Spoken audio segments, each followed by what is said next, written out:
Hola, ¿qué tal? Yo soy Alberto Schneider y este es el espacio de opinión y análisis de la 4 TV. Voy a continuar con el tema que he estado tratando en las últimas colaboraciones sobre la CIA y la problemática que se detonó en nuestro país en torno al caso Chihuahua. Aquí hay que tomar en cuenta algunas cuestiones muy importantes. Finalmente, lo que sabemos en Chihuahua es que dos personas supuestamente agentes de la CIA perdieron la vida en un accidente en la Sierra Chihuahuense en el contexto de un operativo de las fuerzas estatales para desmantelar un supuesto narcolaboratorio situado en la Sierra Chihuahuense. Y en torno a todo este problema hay diferentes aristas en las que es importante considerar.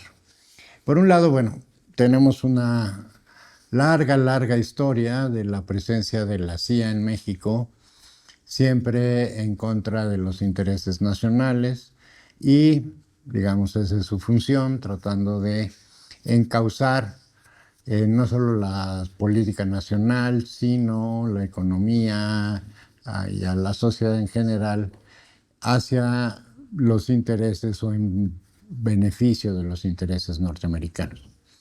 Entonces, el caso de Chihuahua es extremadamente grave. No solo porque haya personal de la CIA trabajando en nuestro país, sino que lo que estamos viendo es la colusión de un gobierno democráticamente electo en nuestro país y que por constitución tiene la obligación de defender los intereses de los ciudadanos mexicanos. Lo que vemos en Chihuahua es justamente lo contrario.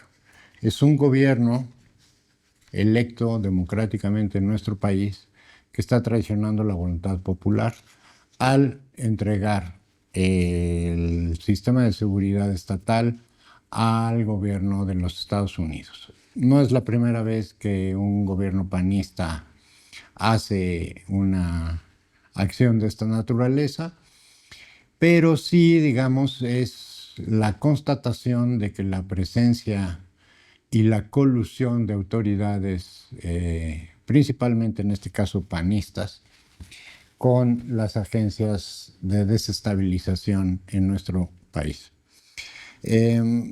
Aquí no debemos de perder en cuenta que no nada más se trata de que había un par de personas y probablemente más de ellas en nuestro país. Con toda seguridad, estas 4 personas, 2 de ellas que fallecieron en el accidente y otras 2 que no queda muy claro cuáles eran sus funciones, no son las únicas personas vinculadas con la CIA y otras agencias de inteligencia de los Estados Unidos operando en nuestro país. Sabemos pues que en la Torre Centinela de la capital estatal un piso completo estaba dedicado o era utilizado por personal extranjero en nuestro país, y no solo eso, sino que en Ciudad Juárez está en estos momentos la construcción de una torre, también llamada Centinela, casualmente, ¿no?, en la cual irían o estarían dedicadas a las operaciones de contrainteligencia en contra del gobierno de nuestro país. El otro elemento fundamental que hay que tomar en cuenta es el llamado Honduras Gate. Recientemente se creó un sitio de internet, una dirección de internet, en la cual se estuvieron publicando una serie de audios, de grabaciones, de conversaciones telefónicas en torno a un caso que en su momento generó mucho ruido, mucho escándalo, sobre todo en los Estados Unidos. Por supuesto que los medios mexicanos no le dieron absolutamente ninguna cobertura, pero en Estados Unidos, en algunos sectores críticos al gobierno de Trump, sí despertó como mucha alarma y un gran cuestionamiento sobre el papel que realmente estaba jugando Estados Unidos en relación con el tráfico de drogas, del que tanto acusan a nuestro país. Y me refiero a la liberación de Juan Orlando Hernández, expresidente de Honduras, y que fue acusado y sentenciado en los Estados Unidos por el mayor contrabando en la historia de ese país, más de 400 toneladas de cocaína que Juan Orlando Hernández introdujo a los Estados Unidos. Ningún capo mexicano, ni el Chapo Guzmán, ni el Mayo Zambada, ni en su momento Ociel Cárdenas, fueron acusados de haber introducido a Estados Unidos tales cantidades de drogas. Es decir, toda la parafernalia en torno a los narcos mexicanos se cae en esta simple comparación. Ni todos juntos, ni juntando a Ociel Cárdenas, al Chapo Guzmán y al Mayo Zambada, y algunos otros como que anteriormente también fueron detenidos y apresados en los Estados Unidos, ni todos ellos juntos fueron acusados de introducir a los Estados Unidos tales cantidades de drogas. Y sin embargo, el gobierno de Donald Trump lo libera a Juan Orlando Hernández, lo libera y paralelamente, esto lo sabemos por estas informaciones, el Honduras Gate, sabemos que no solo liberó a Juan Orlando Hernández, sino fue digamos, un paquete de indultos que otorgó Donald Trump a más o menos una docena, cerca de 12 personas involucradas en diferentes delitos transnacionales. Hay lo mismo como Juan Orlando Hernández, expresidente de Honduras, que introdujo 400 toneladas de cocaína en Estados Unidos. Tenemos a otros personajes acusados también de introducción de drogas a Estados Unidos o acusados de delitos de lesa humanidad en diferentes lugares, en Ucrania y en otros lugares del mundo, incluso en países asiáticos. Es una docena de personajes vinculados todos con un historial muy turbio y que de alguna u otra manera, en algún momento dado de sus trayectorias delictivas, tienen vínculos con alguna de las instancias de inteligencia, ya sean norteamericanas, inglesas, francesas o del Mossad israelí. Entonces, en este gran panorama de una serie de personajes que curiosamente en un lapso de tiempo muy breve son liberados todos, sin ninguna explicación. Donald Trump incluso dijo que no tenía ni idea de quién era Juan Orlando Hernández. Por supuesto estaba mintiendo, sabía perfectamente quién era. Pero no deja de ser, digamos, llamativo que una serie de personajes que han servido a los sistemas de inteligencia de los Estados Unidos para realizar diferentes tipos de operaciones, de pronto sean indultados por el gobierno de Donald Trump, liberados, y además en torno a estas liberaciones circula una gran cantidad de dinero. En el caso de Juan Orlando Hernández, y tiene mucho que ver con lo que está pasando en nuestro país, con la presencia de los agentes de la CIA en Chihuahua y en otros estados, cuando menos Nuevo León, con toda seguridad.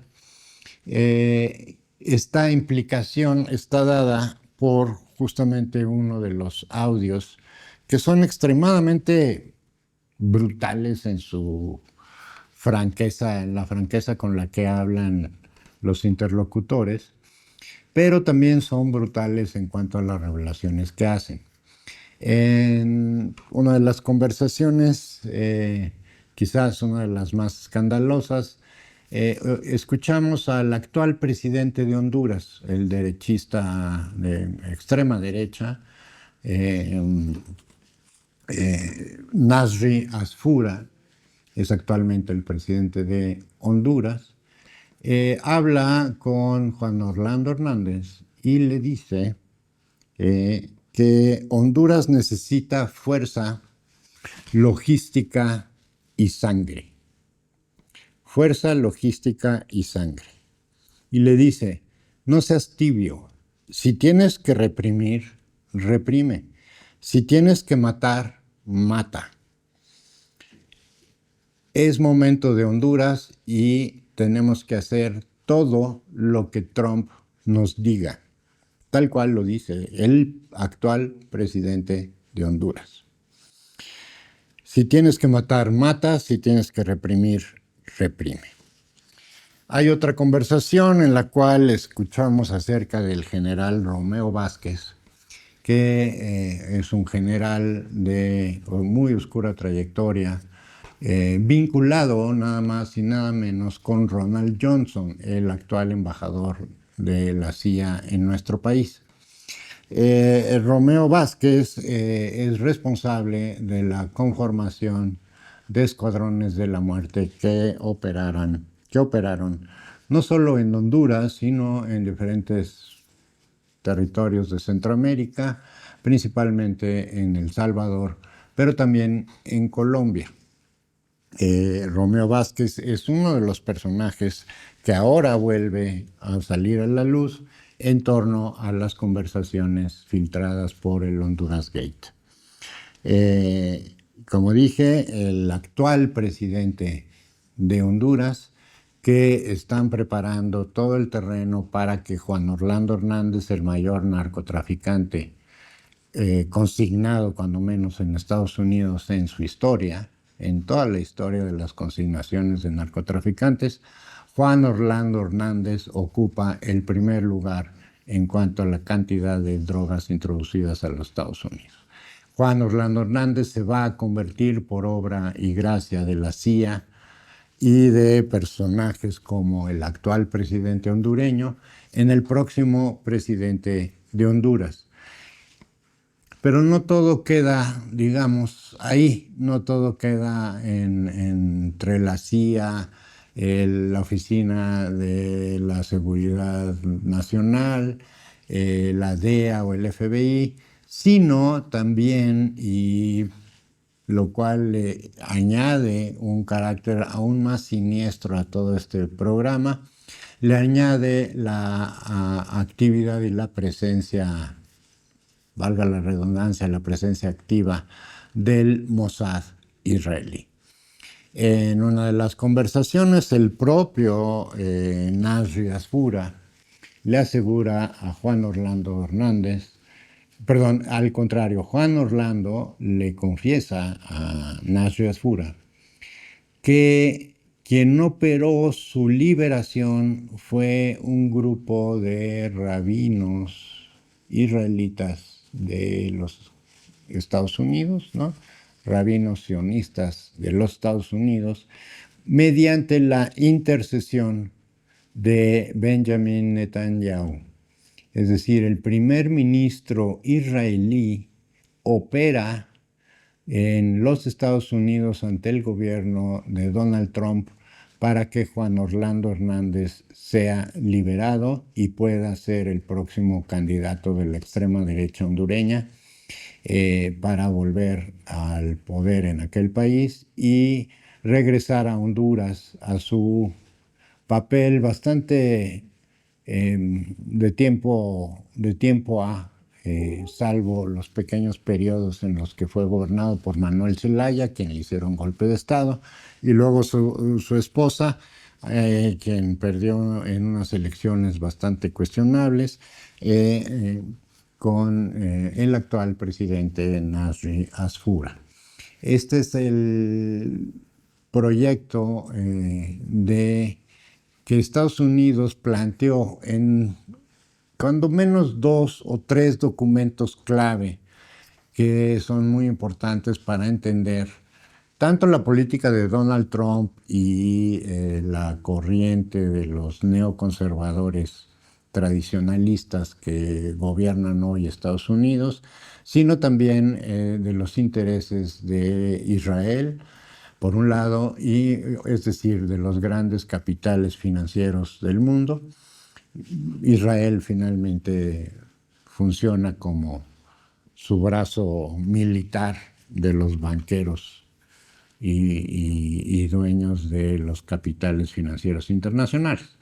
Israel fue creado por la banca y por terroristas, básicamente. Entonces, eso sigue permaneciendo hasta el día de hoy y es Benjamin Netanyahu quien cabildea para que un grupo de rabinos, principalmente de la ciudad de Nueva York, pongan cerca de $1,500,000 a disposición supuestamente de Donald Trump. Yo tengo para mí que este dinero en realidad va a servir para que Juan Orlando pueda ir comprando voluntades por aquí y por allá para encaminar el proyecto de absorción por parte de los Estados Unidos del país de Honduras. Recordemos que Honduras tiene actualmente la mayor base militar de los Estados Unidos en Centroamérica y desde hace ya varios años había anunciado su intención de ampliar esa base para convertirla en el centro de operaciones para Centro y Norteamérica, por un lado, y para la costa sur sur del Pacífico. Finalmente, Colombia es un país relativamente ocupado. Recordemos que Estados Unidos tiene al menos 5 instalaciones militares en Colombia, en territorio colombiano, y desde ahí puede operar, digamos, en lo que es la costa atlántica. Entonces, en ese sentido, Honduras, por su tamaño y por su posición geográfica en el Centroamérica, resulta una posición estratégica en términos militares para los Estados Unidos y de ahí la importancia que tiene ocupar completamente ese territorio. Como lo venía diciendo ya desde en otras ocasiones, estos documentos, la Estrategia Nacional de Seguridad, por un lado, presentada por Donald Trump, por otro lado, el manifiesto de Palantir, la empresa de tecnología del psicópata Alex Karp y epsteiniano de apellido Thiel, ¿no?, que son los principales dueños de Palantir. Y por otro lado, un documento que apenas empieza a circular en estos últimos días de la Random House, Rand Corporation. Rand es uno de los think tanks más importantes del ecosistema norteamericano de think tanks o de tanques pensantes, como se traduciría al español, que han conformado, digamos, o que le dieron forma a la doctrina norteamericana de expansionismo imperialista después de la Segunda Guerra Mundial. Rand es una de las grandes entidades, digamos, de pensamiento hegemónico norteamericano y acaba de publicar un documento con una serie de lineamientos según los cuales Estados Unidos debería de seguir una serie de rutas estratégicas para mantener su hegemonía en el mundo frente a la amenaza china. Principalmente, China es hoy por hoy el hegemón que amenaza al dominio norteamericano construido después de la Segunda Guerra Mundial, más incluso que Rusia, ¿no? China es hoy el enemigo a vencer por parte de los Estados Unidos. Y pareciera un tanto curioso que situemos a China en el contexto de un posible golpe blando en Honduras a través de narcotraficantes reconocidos. Pero finalmente lo que pretende hacer, y lo podemos desmenuzar a partir de estos documentos, es que una de las líneas estratégicas del gobierno de los Estados Unidos para lo que resta de este siglo es eh, evitar que cualquier potencia extranjera tenga presencia dominante o influyente en cualquier país de América. Finalmente, como decíamos en la vez pasada, la doctrina Monroe con su corolario Trump, lo que hace es hacer énfasis en que ya no basta, digamos, la política del buen vecino, ya no bastan las acciones encubiertas de desestabilización paulatina y de ir creando condiciones para que la gente en un territorio, en un país determinado, se exprese, se manifieste o luche en contra de su propio gobierno. Finalmente, para esta nueva orientación política, la, lo, dicen que el soft power, el poder blando de los Estados Unidos, que implica medios, implica academia, implica ONGs que pueden trabajar incluso en actividades, digamos, de corte humanitario o en defensa de los derechos de ciertos grupos sociales, etcétera. Finalmente, parte de esta labor se conjunta en un momento dado para conducir un cambio de gobierno. Lo vimos, por ejemplo, muy claramente en Nepal y fue ostensiblemente claro cómo operaron en Ucrania en 2014 y ya antes en la misma Ucrania en 2004. Pero también lo vimos en Tiananmen, en China, en los 90s, con aquella supuesta levantamiento popular que no fue más que una revuelta financiada y operada por la CIA y otras agencias de inteligencia occidentales. Entonces, en esta nueva articulación, ¿no? Para el gobierno de Trump y sus asesores, este poder suave no basta en América Latina. Se requiere el poder duro, el poder militar, el poder de las armas, como lo vimos ya en Venezuela. Finalmente, lo que hizo Estados Unidos en Venezuela fue prácticamente un golpe de Estado, si bien en apariencia la estructura política del gobierno venezolano sigue intacta, salvo Nicolás Maduro. Finalmente, hoy mismo quedó claro que Venezuela es un país ocupado y que no está siendo gobernada por Delcy Rodríguez, su presidenta nombrada después del secuestro de Nicolás Maduro. Y el ejemplo más claro de esta realidad es la entrega de un prisionero que estaba detenido en Venezuela por órdenes de los Estados Unidos y que hoy fue entregado al gobierno norteamericano. Alex Saab seguramente va a enfrentar el resto de su vida en la cárcel, en una de las peores cárceles que persona alguna puede ser enclaustrada. ¿Y cuál es el delito de Alex Saab? Haber fungido durante buena parte del gobierno de Nicolás Maduro como la figura que logró crear una serie de mecanismos para que Venezuela pudiera librar de alguna manera las sanciones económicas en contra de su gobierno y por lo tanto crear ciertos vehículos financieros y económicos para que, digamos, Venezuela pudiera solventar alguna de las necesidades más urgentes en términos de recursos a través de una serie de operaciones que Alex Saab estuvo realizando en muchos lugares del mundo para, para digamos, minimizar los efectos de las sanciones contra Venezuela.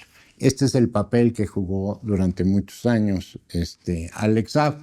Fue detenido en Dubái, fue torturado durante muchos años en cárceles de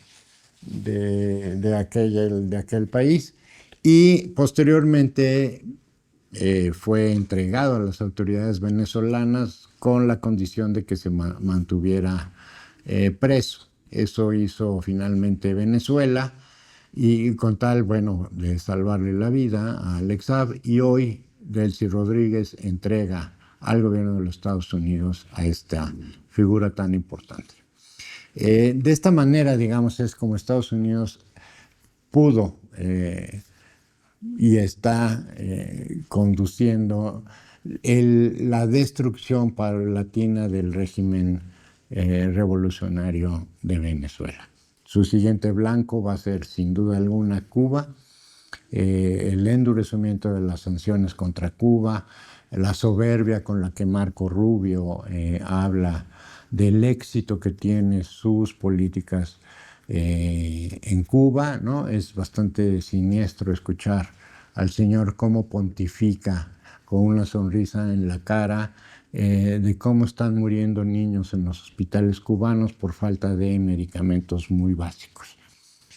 Esto es, digamos, la estrategia de los Estados Unidos para ahogar a Cuba, y toda esta estrategia pasa por nuestro país. Finalmente, nuestro país, como lo dije la vez pasada, es ejemplo ante el mundo de cómo un gobierno que no se pliega, digamos, a las directrices ni del Fondo Monetario Internacional, del Banco Mundial y mucho menos de un régimen como el de Donald Trump, está obteniendo resultados extraordinarios que pocos países en el mundo han alcanzado. Quizás China sea el único país en el planeta entero que haya logrado sacar a un promedio de 1 millón de personas cada año de la pobreza. Más de 1 millón, casi 2 millones de personas por año.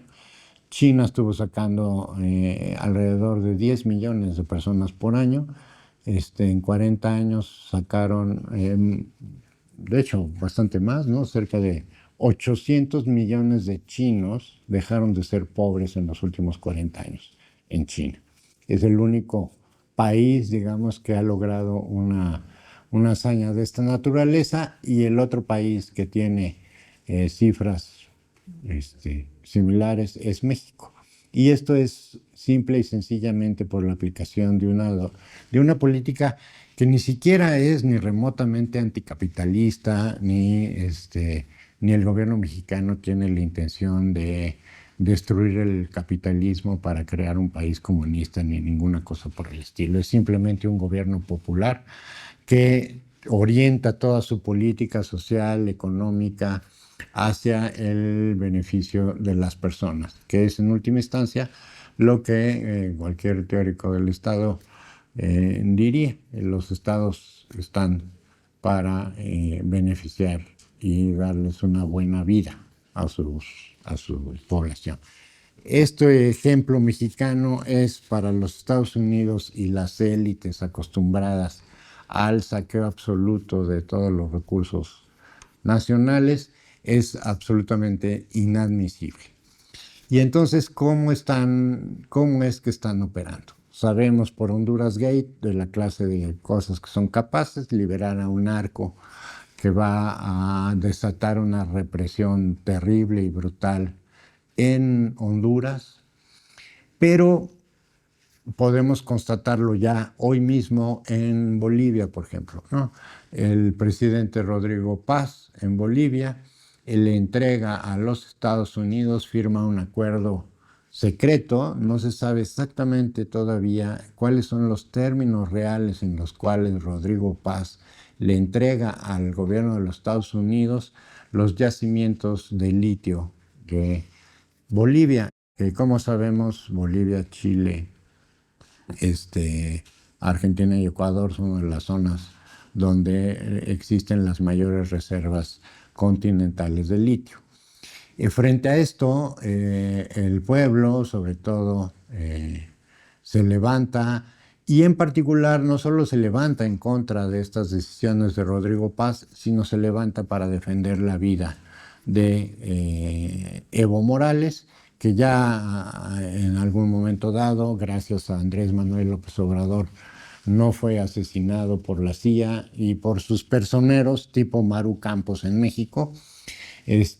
Salvó la vida gracias a la intercesión del gobierno mexicano, pero ahora está rodeado por el ejército boliviano y el pueblo llano,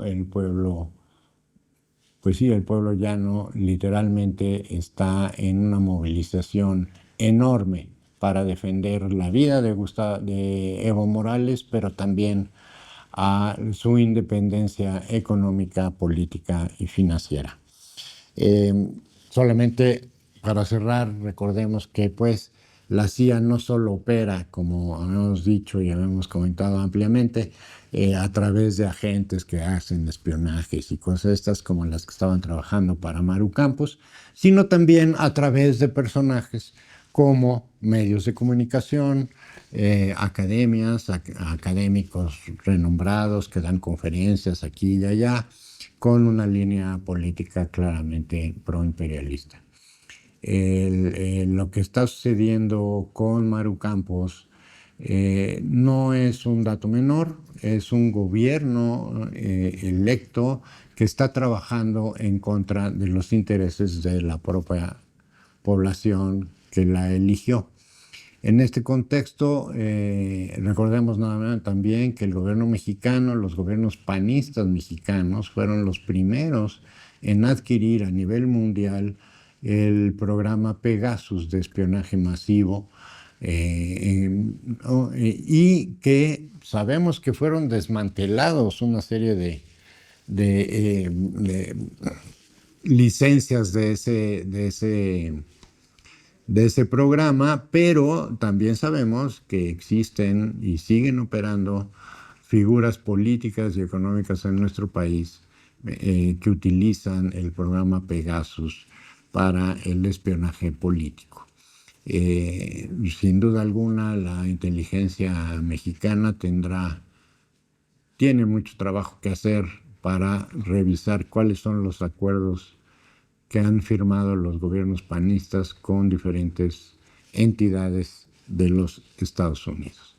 Lo que hicieron el fin de semana el gobierno de Maru Campos, tratando de evitar la manifestación pacífica convocada por Morena, es muy, ¿cómo se dice? Refleja muy claramente el grado de preocupación que tienen, dejemos ahí a Maru Campos y personijitos como ella, sino la preocupación que tiene el propio gobierno de los Estados Unidos porque lo que están haciendo en estos momentos en diferentes lugares del país no se ha conocido y no se ha dado a la luz por parte del gobierno mexicano. Es muy grave lo que está haciendo el PAN en nuestro país y sin duda alguna con la colusión de gobiernos como el del gobernador de Nuevo León, del partido Movimiento Ciudadano, que también están directamente involucrados en actividades de esta naturaleza. El gobierno de Nuevo León también firmó un acuerdo de seguridad con el gobierno del gobernador de Texas, Abbott, de la misma manera como lo hizo Maru Campos en su momento y que fue el mecanismo mediante el cual se le abrieron las puertas a la CIA en nuestro país. Como dije, bueno, tenemos frente a nosotros un proceso de desestabilización en marcha de nuestro país, con miras por un lado a las elecciones intermedias del 2027, pero sobre todo para crear condiciones para que las elecciones de 2030 no continúen el proyecto de Morena en el gobierno de nuestro país. Así de grave es esta nueva andanada intervencionista del gobierno de los Estados Unidos en México. Es todo por hoy.